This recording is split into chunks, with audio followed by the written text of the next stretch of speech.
야고보서 2장 14절 말씀.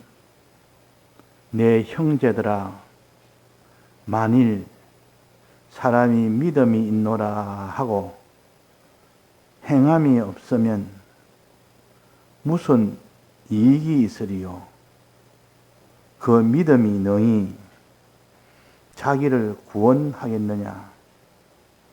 만일 형제나 자매가 헐벗고 일용할 양식이 없는데 너희 중에 누구든지 그에게 이르되 평안히 가라, 더웁게 하라, 배부르게 하라 하며 그 몸에 쓸 것을 주지 아니하면 무슨 이익이 있으리요?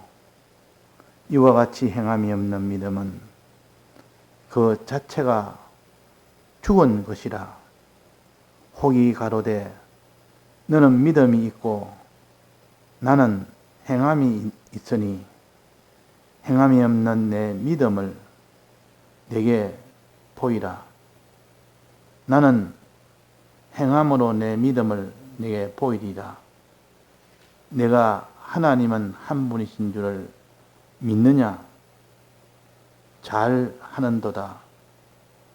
귀신들도 믿고 떠느니라. 허탄한 사람아, 행함이 없는 믿음이 헛것인 줄 알고자 하느냐? 우리 조상 아브라함이 그 아들 이삭을 제단에 드릴 때에 행함으로 어렵다 하심을 받은 것이 아니냐? 내가 보거니와 믿음이 그의 행함과 함께 일하고 행함으로 믿음이 온전케 되었느니라. 이에 경에 이른바 아브라함이 하나님을 믿으니 이것을 의로 여겼었다는 말씀이 응하였고 그는 하나님의 벗이라 칭함을 받았나니 이로 보건대 사람이 행함으로 어렵다 하심을 받고 믿음으로만 아니니라. 또 이와 같이 기생라합이 사자를 적대하여 다른 길로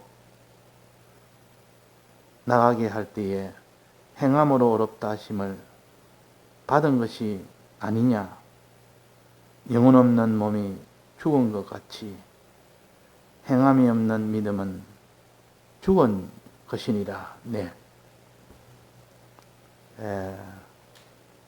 야고보서 2장은 믿음과 행함에 대해서 아주 자세하게 또 여러 가지 사례를 들어 가르치고 있습니다. 그래서 우리가 이 성구를 가지고 볼 때 믿음은 의인이 되게 하는 근거가 되지만은 그것으로만 믿음이 온전하게 되지를 못하고 행함까지 다 돼야 된다. 이때 행함은 사람을 사랑하는 것이고 이때 믿음은 하나님을 사랑하는 것입니다. 하나님을 사랑한다 하면서도 사람을 사랑하지 않는 사람, 하나님을 믿는다 하면서도 사람을 사랑하지 않는 사람, 그 사람은 하나님을 믿는 것도 아니고 하나님을 사랑하는 것도 아니라 하는 뜻입니다. 그러니까 우리는 믿음이 온전하게 되고 사랑이 온전하게 되려면 하나님 사랑, 하나님 믿음을 먼저 가지되 그것이 사람을 사랑하는 데까지 그 행동이 나가야만 그 사람이 온전한 믿음이 되고 온전한 하나님 사랑이 되는 겁니다. 그래서 여기에 형제를 사랑하는, 즉 사람을 사랑하는 이 일을 하는 것을 여러 가지로 사례를 들어서 말씀했습니다. 하나님 사랑하면서도 사람을 사랑하는 요 세 경우를 예를 들어서 이렇게 해야 하나님을 믿는다 하면서도 하나님을 사랑한다 하면서도 형제까지 사랑하는 이렇게 되어야만 그 사랑과 믿음은 온전하게 된다는 뜻입니다. 첫째, 어떤 사람이 15절입니다. 15절. 만일 형제나 자매가 헐벗고 일용할 양식이 없는데 너희 중에 누구든지 그에게 이르되 평안히 가라, 더웁게 하라, 배부르게 하라 하며 그 몸에 쓸 것을 주지 아니하면서 말만 하는, 그렇게 되면 그 사람의 무슨 이익이 있겠느냐 하는 요 말씀입니다.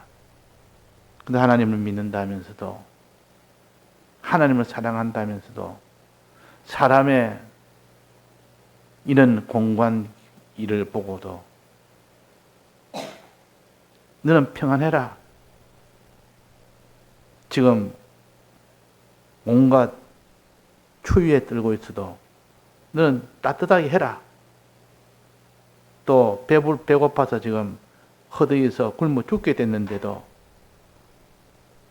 배부르게 해라. 말로서 이렇게 하는, 말로서는 하면서도 몸에 쓸 것은 전혀 주지 아니하면서 말로서는 하는 겁니다. 참 예수 믿는 사람들은 말은 잘합니다. 말은 잘하기 때문에 그 사람은 말로서 심리도 하고 천리도 하고 한다는 말이 있는 것처럼 우리가 말로서 못할 것이 뭐가 있습니까?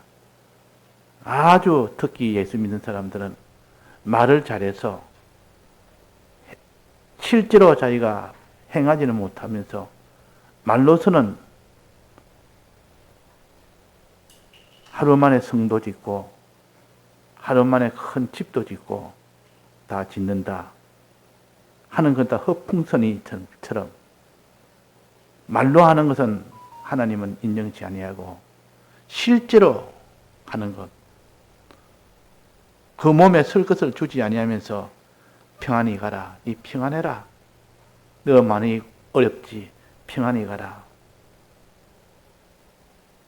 너 지금 춥지, 옷을 못 입으니까 춥지, 너는 덥게 해라, 옷도 주지 않으면서 덥게 해라, 따뜻하게 해라. 또 배고프지, 배고파서 지금 헐떡헐떡 지금 고통 중에 있는데 배고프지 하면서 양식도 주지 않으면서 배부르게 하라. 이렇게 하는 것이 그에게 아무런 무슨 이익을 주겠느냐? 이익을 주겠느냐? 자, 그것을 정말 그 사람을 사랑할 수 있다고 할 수 있겠느냐? 배고픈 자에게는 양식을 주면서 주는 자가 그 사람이 사람을 사랑하는 자지. 양식은 안 주면서 말로만 배부르게 하라. 이렇게 하는 것은 사람을 사랑하는 것이 아니라는 뜻이죠. 그렇지 않습니까? 행함이 없는 사람 사랑, 사람을 사랑한다 하면서 행함이 없으면서 사람 사랑하는 것은 그는 사람 사랑하는 것이 아니라, 그는 하나님도 사랑하는 것이 아니라, 하나님을 믿는 것도 아니라, 그래서 우리는 다른 사람에게 지금 배고플 때, 또 헐벗을 때, 또 지금 고통 중에 있을 때, 거기에서 고통을 면할 수 있는 일을 해주면서, 또 따뜻하게 해주면서, 배부르게 해주면서 이 말을 해야 그것이 사람을 사랑하는 것이지, 놀리는 것도 아니고 쓸 것을 주지도 않으면서 따뜻해라, 너는 배부르라, 너는 평안해라, 이렇게 하는 것은 자기를 속이는 것이고 사람을 속이는 것이고 하나님을 속이는 겁니다. 그래서 이것이 잘못됐다는 겁니다. 그래서 사람을 사랑하는, 실제로 몸에 설 것을 주면서 사랑하는 실질적인 사랑을 해야 그게 사람을 사랑하는 것이라. 그게 사람을 사랑하는 것이라. 그러니까 한마디로 말하면 사람을 사랑하는 것이, 그것이 여기에 뭐라 했습니까? 어렵다 하심을 받고, 그래서 어렵다 하심을 받고, 사람을 사랑하는 것을 두고 그 밑에서 어렵다 하심을 받는다. 그래서 사람을 사랑하는 것은 업니다. 사람을 사랑하는 것이 어라. 그래서 다른 사람이 지금 고통 중에 있을 때 평안히 가라 하면서 그에게 쓸 것을 주면서 평안히 가라. 옷을 주면서 더욱게 해라. 양식을 주면서 배부르게 하라. 이렇게 몸에 쓸 것을 주면서 희생을 하면서 이렇게 할 때 그것이 사람을 사랑하는 것이라. 이것을 어렵다 하심을 받는다. 이때 어렵다 하심을 받는다고 24절에 그랬습니다. 이로보건대 사람이 행함으로 어렵다 하심을 받고 믿음으로만 아니니라. 의 어렵다 하심은 결국 뭡니까? 사람을 사랑하는 것이다. 그 말입니다. 어렵다 하심을 받고 그러니까 이로보건대 사람이 행함으로 어렵다 하심을 받고 사람이 사람을 사랑함으로 어렵다 하심을 받고 그 뜻이 아닙니까? 그러니까 또 하나 예를 들어서 21절입니다. 우리 조상 아브라함이 그 아들 이삭을 제단에 드릴 때 행함으로 어렵다 하심을 받았다. 이삭을 제단에 드리는 이것이 이삭을 사랑하는 것이냐? 이삭을 큰 손해 보이는 것이냐? 우리는 어떻게 깨닫습니까? 아브라함이 이삭을 번제로 드리라니까 즉 이삭을 죽여서 불에 태우라 하니까 그대로 실행을 합니다. 그러면 아브라함이 이삭을 사랑하는 것입니까? 아담이 이삭을 사랑하지 않는 것입니까? 육적으로 외부적으로만 보면 아브라함이 이삭을 사랑하지 않는다라고 생각할 수도 있습니다. 왜? 칼로 죽여야 되니까, 불에 태워야 되니까. 아무리 부모라도 자식을 칼로 죽이고 또 죽인 것을 불에 태우는 것, 이것은 자식을 사랑하는 것이 아니지 않느냐, 그렇게 생각할 수 있지만 그러나 성경은 여기에 뭐를 가르칩니까? 하나님이 제물로 드린 이삭을 하나님이 부활로 약속이 있는 이삭이 다시 부활하여 영생하는 이 사람으로 다시 부활되는 이것을 바라보면서 했기 때문에 이삭을 사랑하는 일입니다. 이삭을 사랑하는 일. 이삭이 죽고 난 뒤에 부활되면 이전에 죽기 전보다도 더 존귀하게 이삭이 부활되니까, 더 실력 있게 부활되니까, 더 영생한 것으로 부활되니까 이전보다 훨씬 좋게 부활될 거 아닙니까? 그러면 그는 사랑입니까? 사랑이 아닙니까? 사랑이 맞지 않습니까? 하나님은 아브라함이 이삭을 번제로 드릴 때에 하나님의 약속대로 많은 자손을 이삭을 통하여 낳을 것이라는 약속을 믿다 보니까 하나님이 부활시키지 아니하고는 그렇게 될 수 없기 때문에 하나님은 약속을 지키는 하나님이기 때문에 하나님은 이삭을 번제로 드리라 하면 이삭을 다시 부활시키겠다는 약속 위에 번제로 드리라는 겁니다. 그것이 곧 이삭을 번제로 드리고 나면 하나님이 이삭을 부활시키겠다는 이 약속을 믿게 되고, 그 약속을 믿으니까 그 부활한 이삭을 바라보니까 얼마나 존귀하게, 얼마나 참 신뢰 있게 되는 것을 보니까 아브라함이 이삭을 사랑한 것이지 아브라함이 이삭을 미워한 것이 아니라 그 말입니다. 그러니까 이 사례를 우리에게 소개한 것은, 아브라함은 이삭을 번제로 드린 것은 이삭을 사랑했다는 뜻이요.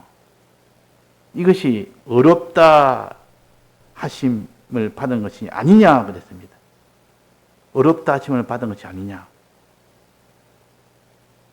그러니까 어렵다 하심을 받는 것은 아브라함이 이삭을 번제로 드린 것을 두고 어렵다 하심을 받았다. 사람을 사랑했다. 아들을 사랑했다. 사람을 사랑하는 것을 어렵다, 어라, 이게 저 말씀했습니다. 그래서 결론적으로 이로 보건대 24절입니다. 행함으로 어렵다 하심을 받고 그렇습니다. 행함으로만은 사람을 사랑함으로 어렵다 하심을 받고, 그 어렵다 하심은 어는 사람을 사랑하는 것이라는 결론을 우리가 여기에 알 수가 있습니다. 어렵다는 것은 한 사람을 사랑하는 것이라. 또 세 번째 25절입니다. 세 번째 사례는 어떤 사례냐? 기생 라합이 사자를 접대하여 다른 길로 나가게 할 때에 기생 라합이 정탐꾼을 살리는 일을 했습니다.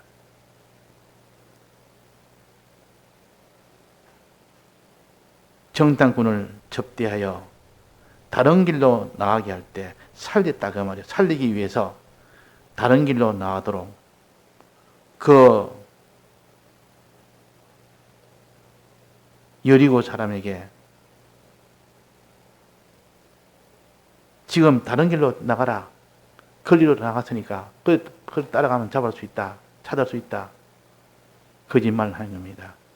그러나 살리기 위한 이 선의 거짓말을 함으로 인하여 정탐꾼이 살았습니다.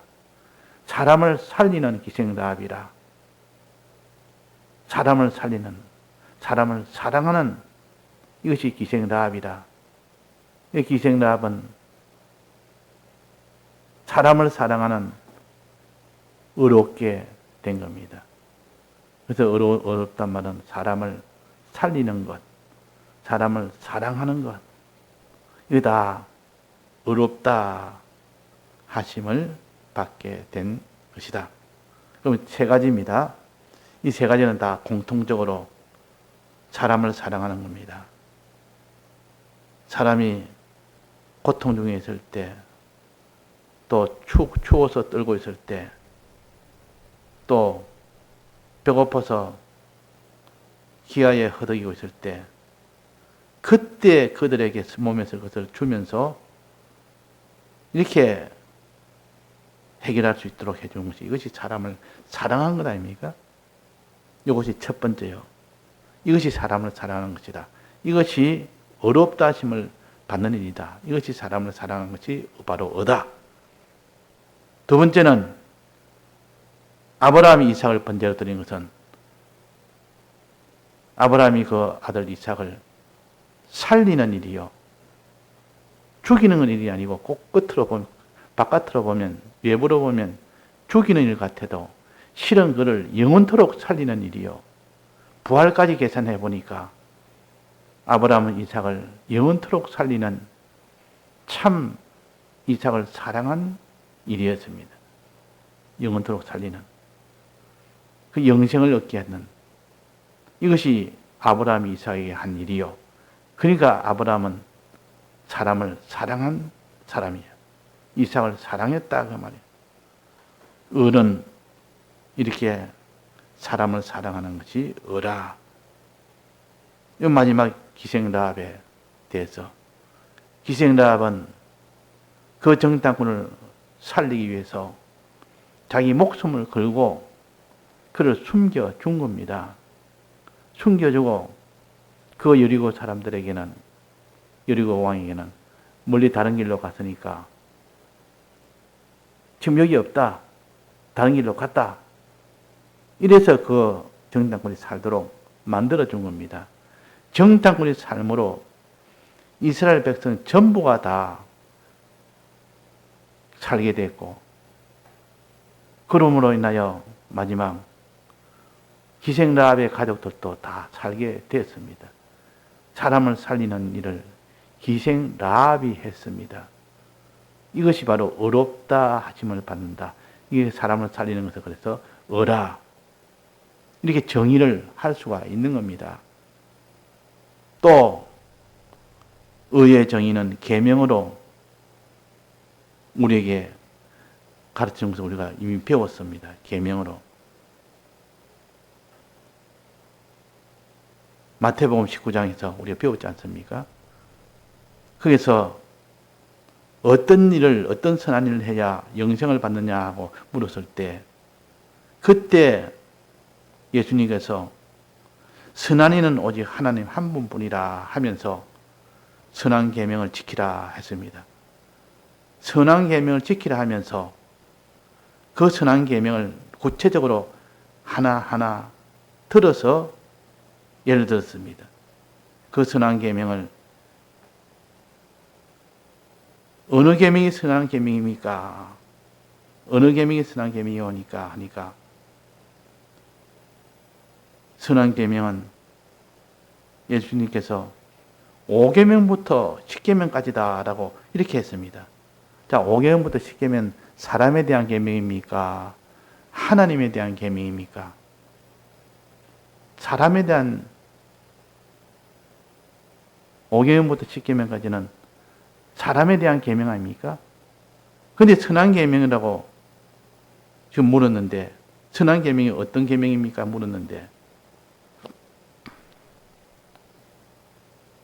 그러면 1계명부터 5계명까지, 1계명부터 4계명까지 대답해야 그것이 하나님에 대한 계명인데, 사람에 대한 계명, 5계명부터 10계명까지를 떡 대답했단 말이에요. 자, 이거는 왜 그랬을까요? 왜 그랬을까? 1계명부터 4계명까지는 하나님에 대한 계명, 5계명부터 10계명까지는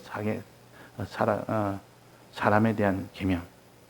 근데 이게 선한 계명은 하나님에 대한 계명인데 어떤 계명입니까? 하고 물으니까 그 선한 계명은 1계명부터 4계명을 대답해야 되는데 여기에 5계명부터 10계명까지 사람에 대한 계명을 여기에 나열을 하면서 선한 계명을 대답했습니다. 그러면 이 말은 이 선한 계명은 5계명부터 1계명부터 4계명이 아니고 5계명부터 10계명까지를 제외한 나머지 계명이 선한 계명이고 1계명부터 5계명까지가 선한 계명이가, 의의 계명은 이 나머지가 의의 계명이다. 이렇게 대답을 하게 된 것은 뭐 때문에 그랬습니까? 선한 계명과 의의 계명을 나란히 보여서 둘 다 구별해서 둘 다 알도록 하기 위해서 하나님께서 선한 계명 1계명부터 4계명을 말하지 아니하고 5계명부터 10계명까지 사람에 대한 이 계명을 말씀하셨습니다. 그 말씀하시면서 이 5계명부터 10계명 이외의 계명만이 그것이 선한 계명이다. 그렇게 답변을 했습니다.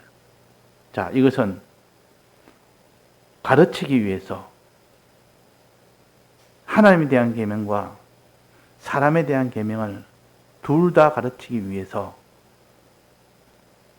하나님에 대한 계명을 대답하지 아니하고 사람에 대한 계명을 대답하면서 나머지는 하나님에 대한 계명이다. 지금 내가 말한 것은 사람에 대한 계명이다. 이래서 둘 다 알도록 하기 위해서 대답을 이렇게 했습니다. 그럼 우리가 성경을 보면서 예수님의 이 짧은 이 모든 간단한 성구 안에 굉장히 많은 것을 내포하여 알 수 있도록 한 것은 다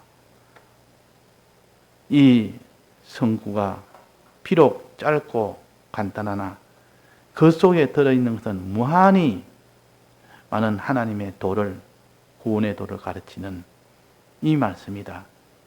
그러니까 이렇게 대답하는 것도 그냥 예수님이 대답할 때 선한 계명은 1계명부터 4계명을 쭉 이렇게 나열하면 그것이 정답이고 간단한데 왜 이렇게 1계명부터 4계명까지 하냐고 반대로 5계명부터 10계명까지를 대답했느냐.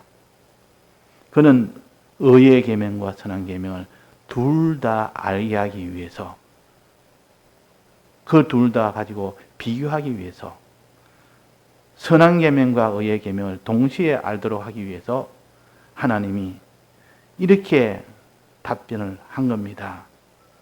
그래서 우리는 결론적으로 사람을 사랑하는 것은 의라, 하나님을 사랑하는 것은 선이라 하는 것을 더욱더 명백하게, 똑똑하게 또 이것을 구별하여 실제적인 사례까지도 세 가지를 가지고 생각하고 또 의의 계명을 알도록 하기 위해서는 선의 계명도 함께 알도록 해서 우리가 구비하게 알았을 때 그 사람의 진리에 대해서는 견고합니다.